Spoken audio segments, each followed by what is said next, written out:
সবাইকে আমার চ্যানেলে স্বাগত জানিয়ে আজকে রেসিপিটি শুরু করলাম।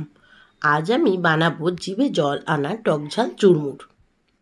কলকাতার জনপ্রিয় স্ট্রিট ফুডগুলির মধ্যে চুরমুর একটা। চুরমুরের প্রত্যেকটি উপকরণ নিয়ে হাজির হয়ে গেছি, তবে আজকের ভিডিওটি শুরু করা যাক। প্রথমেই দুটো আলু সিদ্ধ করে খোসা ছাড়িয়ে নিয়েছি।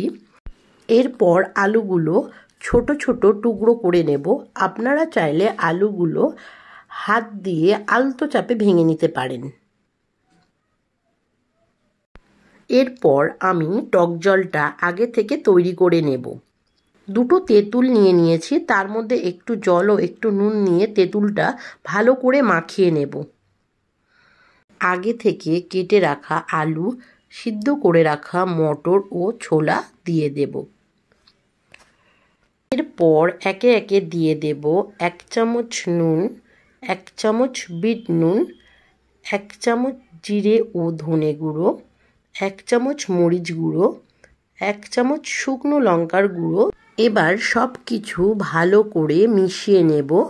এরপর চুরমুরের পাপড়িগুলি ভেঙে দিয়ে দেব। যে ফুচকাগুলো ভাজার সময় ভালো ফুলছে না, সেই পাপড়িগুলোই চুরমুরে দিলে খেতে ভালো লাগে। এবার আগে থেকে তৈরি করে রাখা টক জল দিয়ে দেব। এরপর গন্ধরাজ লেবুর রস দিয়ে দেব। আগে থেকে কেটে রাখা লঙ্কা কুচিগুলি দিয়ে ভালো করে মাখিয়ে নেব। এরপর মাখানো শেষ হলে উপর থেকে সুন্দর করে ধনেপাতা কুচি ছড়িয়ে দেব।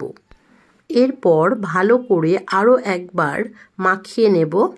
লোভনীয় লাল লাল ঝাল ঝাল চুরমুরের রেসিপিটি তৈরি হয়ে গেছে। সন্ধ্যার আড্ডা একেবারে জমে উঠবে। রেসিপিটি কেমন লাগলো কমেন্ট করে জানাবেন। পরবর্তী রেসিপিটি কি বানাবো অবশ্যই জানাবেন।